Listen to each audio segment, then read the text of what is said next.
नमस्कार फ्रेंड्स, साथियों, आप सबकी बिहार सिविल कोड क्लर्क के मेंस एग्ज़ाम की तैयारी कैसी चल रही है। आशा करते हैं बहुत ही अच्छी चल रही होगी। फ्रेंड्स, आज हम इस वीडियो में प्रैक्टिस सेट नंबर 5 करने जा रहे हैं। जी हाँ friends, general knowledge and current affairs का ये प्रैक्टिस सेट नंबर 5 है। अगर आपने इससे पहले के प्रैक्टिस सेट नहीं देखे हैं तो उसका लिंक आपको डिस्क्रिप्शन बॉक्स में या आई बटन में मिल जाएगा। आप वहाँ से चेक इन करके वहाँ से आप जाकर देख सकते हैं, या चैनल के पेज पे जाकर आप वो देख सकते हैं और उसे ज़रूर लगाइए। हमारे द्वारा ये लगातार काफ़ी अच्छे प्रश्नों का सेट तैयार किया जा रहा है। तो आइए बिना किसी देर के हम इस वीडियो में शुरू करते हैं। फ्रेंड्स, आपको बताते चलें कि आज के सेट का जो कट ऑफ होगा वो होगा 12 मार्क्स, यानी जिनका भी 15 में 12 से ऊपर आ रहा है ये माना जाएगा कि आपकी तैयारी काफ़ी अच्छी है, और जब तक एग्ज़ाम होगा तब तक आप आराम से उसको 15 तक पहुंचा पाएंगे। आइए पहले क्वेश्चन को देखते हैं। फ्रेंड्स, पहला क्वेश्चन पूछा गया है, बिहार विधानसभा में वर्तमान में कुल कितने सदस्य हैं? बिहार विधानसभा में वर्तमान में कितने सदस्य हैं? तो इसका सही आंसर कमेंट में भी आप बताते जाएं, जिससे आपका प्रैक्टिस होता जाएगा, रिवीजन होता चला जाएगा और वो चीज़ें लंबे समय के लिए आपको याद रहेंगी। तो इसका सही आंसर होगा 243। तो कुल 243 सीटें हैं बिहार विधानसभा। आइए इससे जुड़े कुछ महत्वपूर्ण तथ्य जान लेते हैं। फ्रेंड्स, बिहार में द्विसदन है, 2 सदन है।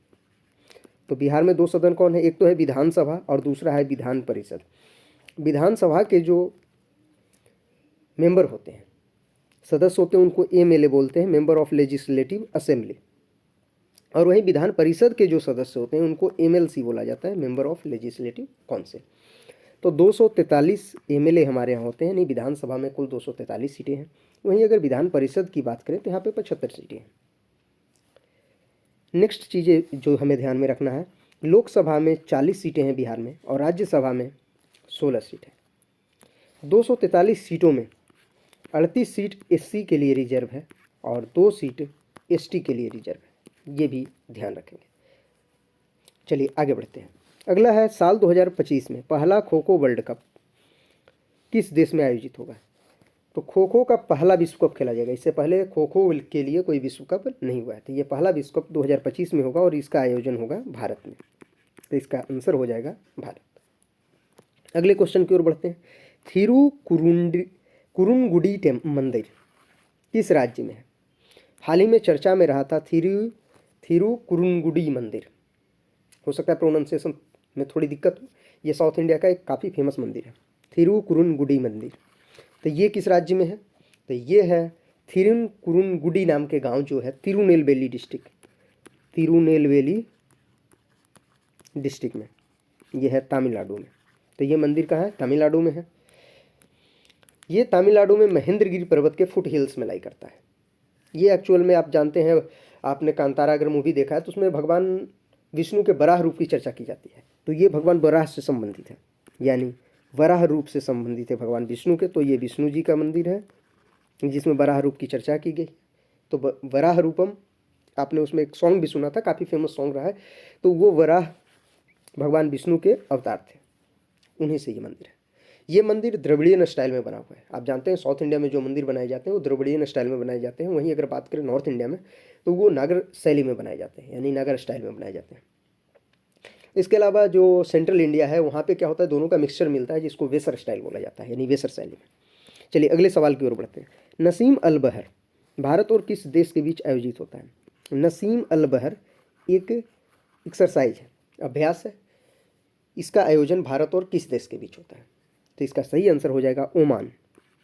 इसका सही आंसर होगा ओमान। नसीम अल बहर भारत और ओमान के नेवी के बीच होता है। तो ये एक नेवल एक्सरसाइज है, भारत और ओमान के नेवी के बीच होता है। साथियों, आपको बताते चले कि भारत और ओमान के बीच 3 एक्सरसाइज होते हैं। तो एक तो हो गया नेवी का नसीम अल बहर, दूसरा है आर्मी के लिए, अगर आर्मी की बात करें तो अल नजाह होता है। अल नजाह, आपसे पूछा जा सकता है कि अल नजाह किसके किसके बीच होता है? तो भारत और ओमान के आर्मी के बीच होता है। वहीं अगर एयरफोर्स की बात करें तो एयरफोर्स में एक्सरसाइज होता है जिसका नाम है ईस्टर्न ब्रिज एक्सरसाइज होता है भारत और ओमान के वायुसेनाओं के बीच। चलिए अगले सवाल की ओर बढ़ते हैं। कौन सा अनुच्छेद शिक्षा के अधिकार से संबंधित है? आप जानते हैं हमारे यहाँ राइट टू एजुकेशन है, 2009 में ये एक्ट आया था, राइट टू एजुकेशन एक्ट। तो ये एक्ट किसके आधार पर आया था, इसके लिए संविधान में एक आर्टिकल है, आपसे यही आर्टिकल पूछा गया। तो इसका सही आंसर होगा आर्टिकल 21A, आर्टिकल 21A। ये आर्टिकल जोड़ा गया था 86 यानी 86वां संविधान संशोधन 2002 के द्वारा। 2002 में 86वां संविधान संशोधन हुआ था, जिसके द्वारा एक नया आर्टिकल जोड़ा गया था, आर्टिकल 21A, आर्टिकल 21A। इस आर्टिकल में लिखा गया था शिक्षा के अधिकार को, यानी इस आर्टिकल में मेंशन है कि 6 वर्ष से लेकर 14 वर्ष के बीच के जो बच्चे होंगे उनको राज्य के द्वारा समुचित शिक्षा उपलब्ध कराया जाएगा, ये अनिवार्य शिक्षा होगी। तो इसी के आधार पर बना था RTE एक्ट 2009, जो कि 2010 में लागू हुआ था। तो आपसे कभी ये भी पूछ सकता है कि RTE एक्ट यानी राइट टू एजुकेशन एक्ट, शिक्षा का अधिकार कानून कब पारित हुआ था, 2009 में पारित हुआ था और लागू हुआ था 2010। चलिए अगले क्वेश्चन की ओर बढ़ते हैं।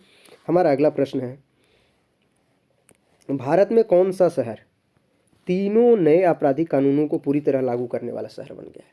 तो आप जानते हैं हमारे यहाँ 3 नए कानून बनाए गए, आपराधिक कानून 3 बनाए गए हैं नए, जो पुराने समय में अंग्रेजों के द्वारा बनाए गए थे और बाद में उसी में अमेंडमेंट होता रहता था, उसी में संशोधन कर करके आगे बढ़ रहे थे। तो उन तीनों को डिस्कार्ड कर दिया गया, हटा दिया गया, बदले में 3 बिल्कुल नए कानून बनाए गए हैं और इन तीनों कानूनों को 2024 में ही लागू कर दिया गया है। तो पहला शहर जो लागू किया है वो है चंडीगढ़, तो आपका आंसर हो जाएगा चंडीगढ़। अगले प्रश्न की ओर बढ़ते हैं, माध्यम के तापमान में वृद्धि ध्वनि की गति को कैसे प्रभावित करती है? सवाल पूछा गया है कि अगर माध्यम में तापमान में वृद्धि होगी, अगर माध्यम में तापमान में वृद्धि होती है तो ध्वनि पे उसका क्या प्रभाव पड़ेगा, ध्वनि के गति पे, यानी ध्वनि का स्पीड क्या होगा? तो आप जानते हैं कि ध्वनि का जो स्पीड होता है वो डायरेक्टली प्रोपोर्शनल होता है टेम्परेचर का, यानी जैसे जैसे तापमान बढ़ेगा ध्वनि की गति भी बढ़ेगी और हर 1 डिग्री सेल्सियस राइज के साथ ध्वनि की जो गति होगी वो 0.61 मीटर पर सेकंड बढ़ जाएगा। तो आपको आंसर लिखना है कि गति के साथ, तापमान में वृद्धि के साथ गति बढ़ेगी। नेक्स्ट है, सतलुज नदी का ऋग्वैदिक नाम क्या है? तो आप जानते हैं ऋग्वैदिक काल में अलग अलग नदियों, जो अभी वर्तमान में नदियाँ हैं, उनका कुछ अलग नाम हुआ करता था। तो इसी क्रम में सतलुज नदी का नाम क्या था? तो इसका सही आंसर है सुतुद्री। सतलुज का नाम था सुतुद्री। साथियों, आपको साथ ही साथ कुछ और नदियों के नाम बताते चलें, जैसे झेलम का नाम था वितस्ता, झेलम का नाम वितस्ता। इसी तरह से चेनाब नदी का नाम था अस्किनी, चेनाब का नाम था अस्किनी। अगर बात करें रावी नदी, जो अभी वर्तमान में रावी नदी है, तो इसका नाम था परुष्णी, तो रावी का नाम था परुष्णी। अगर ब्यास नदी की बात करें तो इसका नाम था बिपास।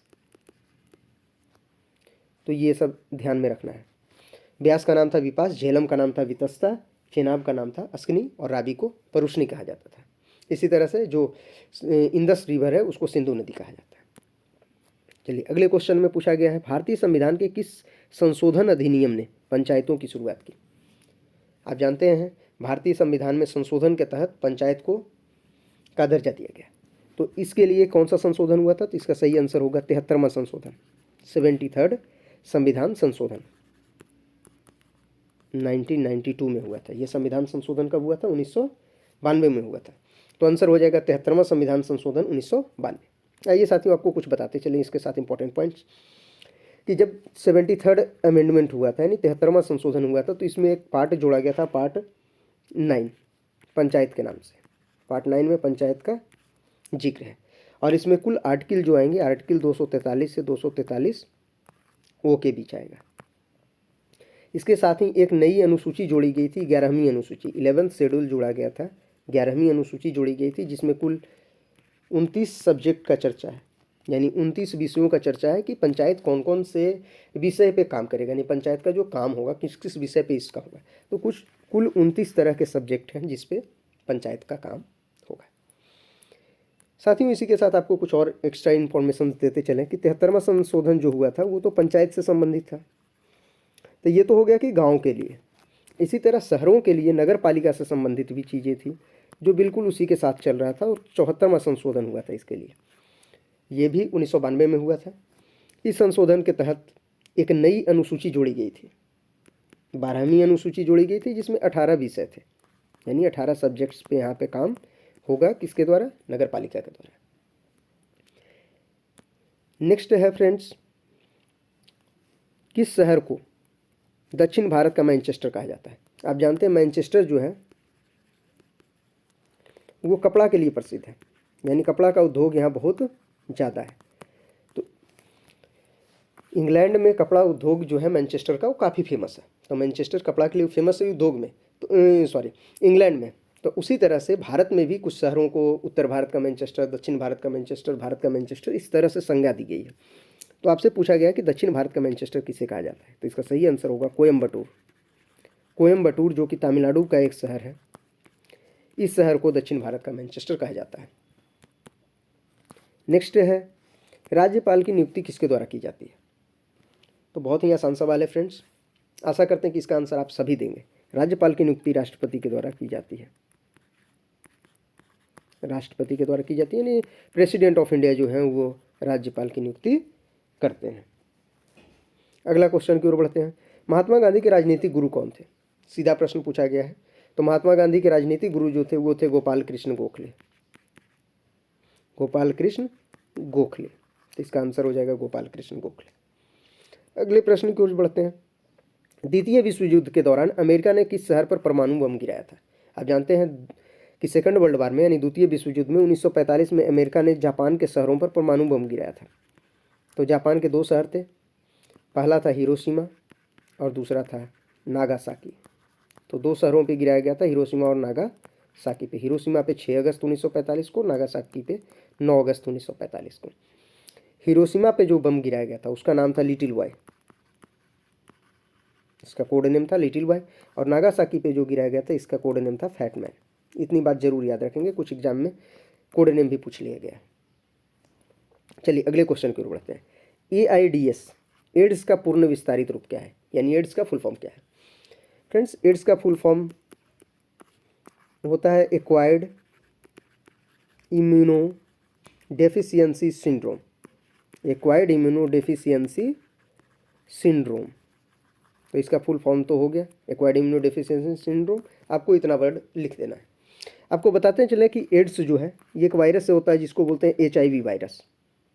ये एक वायरस से होने वाला बीमारी है, तो इसका नाम है HIV वायरस, जिसका फुल फॉर्म होता है human immuno deficiency virus. Human immuno deficiency virus.